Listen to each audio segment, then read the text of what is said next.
시민들의 자발적 성금으로 제작된 노무현 전 대통령 추모비가 찬밥 신세로 떠돌다 외딴 곳에 보관 중입니다. 도심 속으로 들여와야 한다는 주장들이 제기되고 있습니다. 제천에서 과수 화상병이 집단 발병했습니다. 올해부터 보상 기준이 변경돼 농민들의 반발이 예상됩니다. 안 쓰는 수건을 모아 기부하는 사랑의 수건 모으기 운동이 펼쳐지고 있습니다. 내 것을 나누는 자발적인 실천이 이웃사랑의 좋은 본보기가 되고 있습니다. 멸종 위기종인 단비가 올무에 걸렸다가 구조됐습니다. 백두대간을 중심으로 수가 점차 늘고 있지만 무분별한 밀렵으로 위험에 내몰리고 있습니다. 여러분 안녕하십니까. CJB 8시 뉴스 시작합니다.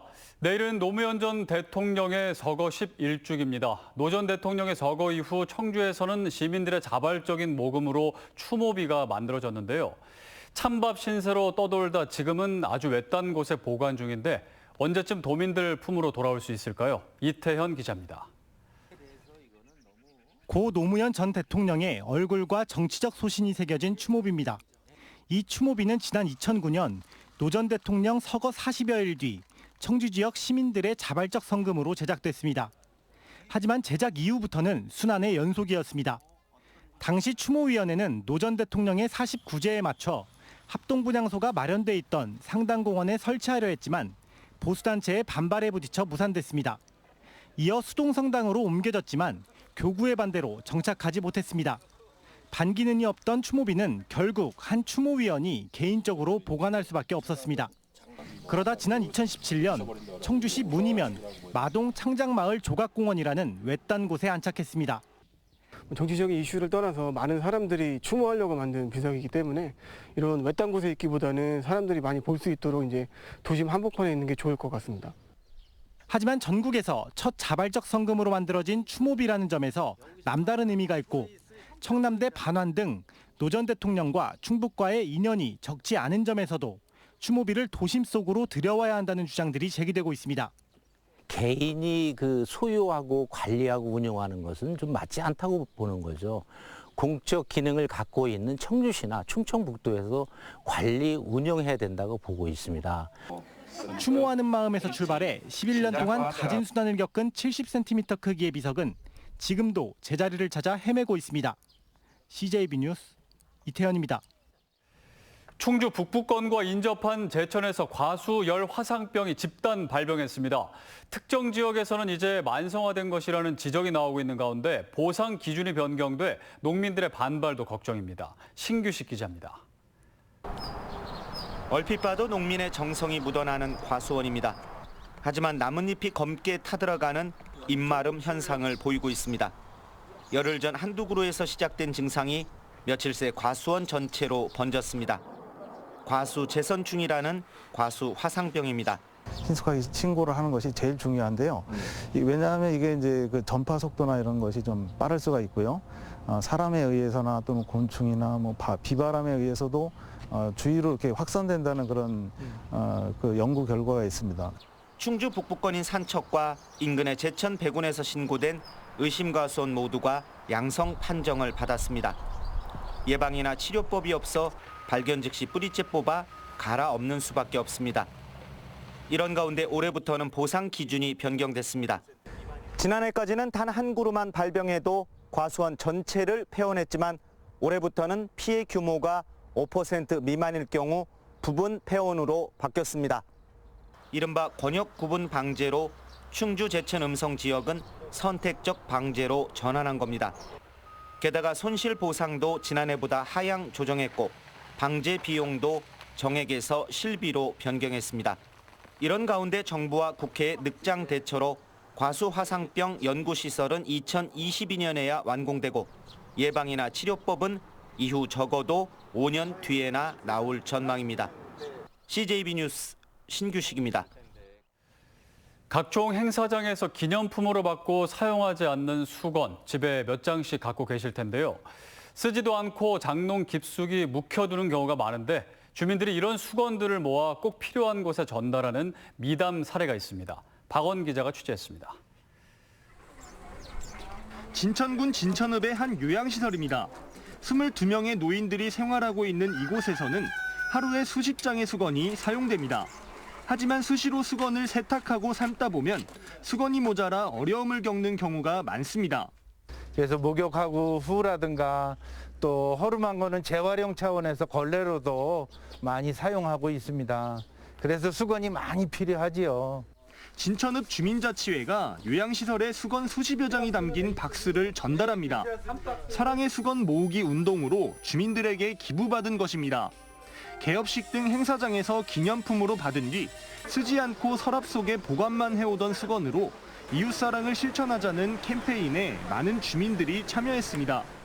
이런 수건들이 저희 소외계층들한테 전해져서 잘 쓰일 수 있다라면 그냥 집에서 이렇게 방치되는 것보다 훨씬 더 큰 의미가 있을 것 같습니다. 지난 2016년부터 벌써 5년째 이어지고 있는데 해마다 평균 2,000장의 수건을 복지시설 등에 기부하고 있습니다. 우리가 수건을 모아서 이 시설, 요양원이나 이런 데는 수건을 많이 필요로 하거든요. 그런 곳에 전달을 해서 이 수건이 요긴하게 쓰일 수 있도록 그래서 이 행사를 추진하게 됐습니다. 꼭 필요한 곳에 내 것을 나누는 주민들의 자발적인 실천이 이웃사랑의 좋은 본보기가 되고 있습니다. CJB 뉴스 박원입니다. 환경부 지정 멸종위기동물 2급인 담비가 밀렵꾼이 놓은 올무에 걸렸다 구조돼 자연의 품으로 돌아갔습니다. 최근 백두대간을 중심으로 개체수가 늘고 있지만 무분별한 밀렵에 여전히 많은 위험에 노출돼 있습니다. 구준회 기자입니다. 우리 안에 든 수컷 담비 한 마리가 연신 으르렁거리며 경계합니다. 문이 열리고 잠시 밖을 살피는가 싶더니 이내 숲으로 쏜살같이 사라집니다. 지난달 중순 밀렵꾼이 놓은 올무에 걸렸다 구조돼 한 달여간 치료 끝에 자연으로 돌아가는 순간입니다. 발견 당시 심한 발버둥에 철사가 허리를 옥죄 들어가 자칫 목숨을 잃을 뻔했습니다. 아마 하루나 이틀 정도 시간이 더 지속돼가지고 발견이 됐더라면 아마 자연으로 돌려보내기가 어려웠지 않았나. 쪽제비과인 담비는 우리나라 생태계의 최상위 포식자지만 급격한 개체수 감소로 2012년 멸종위기 야생동물 2급으로 지정됐습니다. 다행히 최근 들어 백두대간을 중심으로 수가 점차 늘고 있지만 그만큼 밀렵에 노출될 위험도 커졌습니다. 담비가 구조된 곳은 사람들이 사는 마을과 인접한 곳입니다. 다른 개체와의 먹이 경쟁을 피해 산 아래로 내려왔다 올무에 걸린 것으로 추정됩니다. 충북 야생동물센터가 담비를 풀어준 곳은 올무에 걸려든 바로 그 자리입니다. 높은 산에 둘러싸여 이동이 쉽고 먹이가 풍부해 담비가 쉽게 적응하리라 기대하고 있습니다. 담비들은 또 두세 마리씩 또 우리를 지어서 살기도 해요. 오래지 않았으니까 아마 근처에 자기 이제 동료를 찾아갈 수 있지 않을까 해서 구조된 위치로 와서 방생을 하게 됐습니다. 종류를 가리지 않는 무분별한 밀렵에 멸종위기종 담비가 여전히 사라질 위험에 내몰리고 있습니다. CJB 뉴스 구준혜입니다. 우리 국토의 다양한 이야기를 목판화로 담아내는 목판화가 김옥 작가가 국토 서사전이라는 전시회를 진천에서 열고 있습니다. 이 밖에 코로나19로 움츠렸던 미술계가 대면 전시를 시작하며 도민들 곁으로 찾아옵니다. 진기훈 기자입니다. 분단의 아픔을 고스란히 간직한 DMZ. 남북을 나눈 아픈 철책선과 감시초소, 그 너머로 보이는 이북의 모습이 생생히 전해집니다. 남북이 만나 악수를 나누고 6.25 전쟁 희생자들의 유고를 발굴하는 철원의 모습부터 북한 개성 땅이 눈앞에 보이는 강화만의 풍경까지 우리 땅 구석구석에 가진 다양한 이야기와 아름다움을 엿볼 수 있는 김억의 국토서사전이 찾아옵니다. 하늘에서 내려다보는 듯한 부감과 흑백의 강렬한 느낌, 주요 장소를 촘촘히 그려 마치 그림 지도를 보는 것 같은 독특한 화풍으로 이 시대의 김정호라 불리는 김억 작가. 최근에는 분단의 아픈 현실을 간직한 장소를 목판화에 담아내 DMZ 일대가 가진 상징성에 주목하고 있습니다. 우리 국토인데도 자유롭게 드러나지 못했지만 이런 부분이 통제돼서 겨우 이제 몇 사람만 이렇게 들어가서 볼 수 있다는 그런 장소들의 상징성을 가지고 있지 않나 싶어요. 코로나19로 온라인으로 만났던 전시도 속속 대면 개장을 시작했습니다. 공예의 세계에 빠져보는 집들이 공예전과 역사문화 상설전을 직접 만나볼 수 있습니다. 온라인으로 보는 거랑 실제로 보는 건 확실히 좀 느낌이 다르다고 생각해요. 실제로 보니까 좀 더 만드신 분들의 그런 어떤 생각, 그리고 그 과정 그런 거 한 번씩 더 생각해 볼 수 있는 좋은 기회인 것 같습니다. 여기에 국립청주박물관에선 한국의 청동기 문화를 최근 발굴한 유물까지 총망라해 만나보는 한국의 청동기 문화 2020 특별전도 직접 관람할 수 있습니다. 코로나19로 어려웠던 예술작품 감상에 숨통이 튀고 있습니다. CJB 뉴스 진기훈입니다. 고3 등교 수업 이후 코로나19 의심 증상을 보여 진단 검사를 받은 학생 수를 놓고 축소 발표 논란이 일고 있습니다. 충북교육청에 따르면 등교 수업 이후 이틀 동안 코로나19 의심 증상으로 진단 검사를 받은 학생 수는 총 31명이지만 충청북도는 이보다 4배가 많은 121명이라고 발표했습니다. 이에 대해 충북교육청은 교육부의 비공개 지침에 따라 도 소방본부가 공개한 119 구급대 이송 인원만 공개했기 때문이라고 밝혔습니다. 청주지검은 코로나19 자가격리 이탈자 2명을 감염병 예방법 위반 혐의로 불구속 기소했습니다. 지난달 1일 필리핀에서 입국한 20살 A씨는 자가격리 기간 청주시 흥덕구 자택을 벗어나 주변 식당과 카페를 다녀왔으며 62살 B씨도 자가격리 중이던 지난 3일 서원구 자택에서 300m 떨어진 사찰을 다녀온 사실이 확인됐습니다. 다음 소식입니다. 충주시의회가 수안보 옛 한전연수원 매입의 문제점을 조사하는 특별위원회를 구성했습니다. 충주시의회 조중근 의원이 위원장을 맡은 이번 특위는 행정복지위원회 소속 9명 등 10명이 참여해 감정 및 매입 가격이 적정한지, 그리고 매입 과정에서 누가 언제 결제를 했는지 등 매입 과정 전반을 조사할 방침입니다.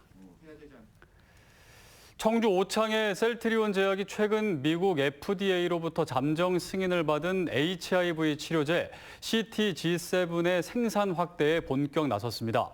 이는 코로나19의 여파로 경쟁사들의 공장 가동률이 낮아진 상황에서 공급 시장의 주도권을 잡기 위한 조치로 청주 공장에 CTG7 전용 생산 라인을 구축하고 인력을 대폭 충원해 24시간 생산 체제로 공장을 가동할 계획이라고 밝혔습니다. 주병덕 전 지사가 오늘 85세의 일기로 숙환으로 별세했습니다. 충북 음성 출신인 주병덕 전 지사는 경찰 고위직을 지내다 자민련 소속으로 초대 민선 충북지사에 당선돼 1995년 7월부터 3년간 충북도정을 이끌었습니다. 빈소는 서울 강남 삼성병원에 마련됐습니다. 충북지방병무청은 자원병역 이행자인 23살 김철희 씨와 22살 이태진 씨에게 자원병역 이행 명예증서를 수여했습니다. 김 씨와 이 씨는 과체중으로 보충력 판정을 받았지만 체중 감량 후 현역으로 입대해 올해 초 전역했습니다.